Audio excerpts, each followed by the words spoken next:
traffic light, that's why.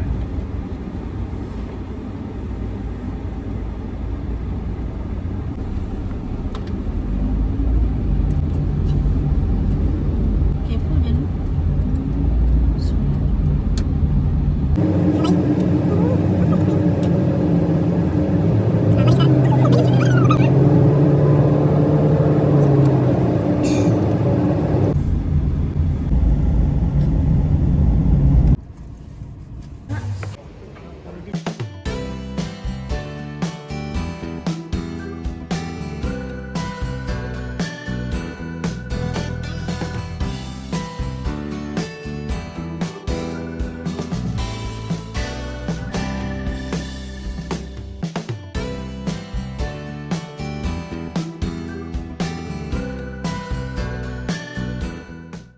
Apa sini udah punya dia?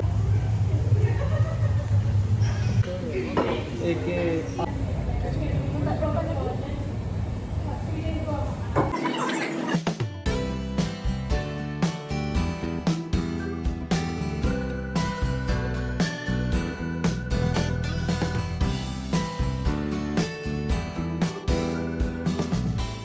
Very nice lamb. Lamb. Oh, masak apa? Lamb masak apa? Ramli punya lamb. Ramli restaurant sana ada lamb.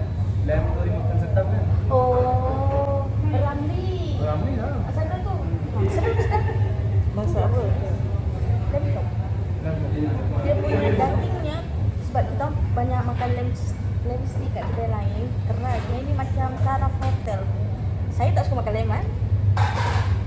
Lembutnya kat dalamnya tu macam dalam TV. Bila saya makan tu macam cair dagingnya di dalam. Seperti PKP lagi. Tapi yang masak kambing pun dia punya itu nice kan? Fashion one kan? Fashion juga. Bau Yeah. dia tak No, suka. literally, I cook the kambing nice side. Nasi the answer.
Sekarang kita nak balik rumah.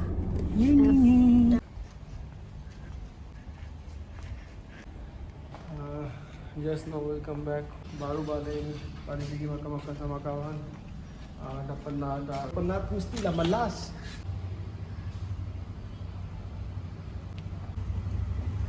Okay.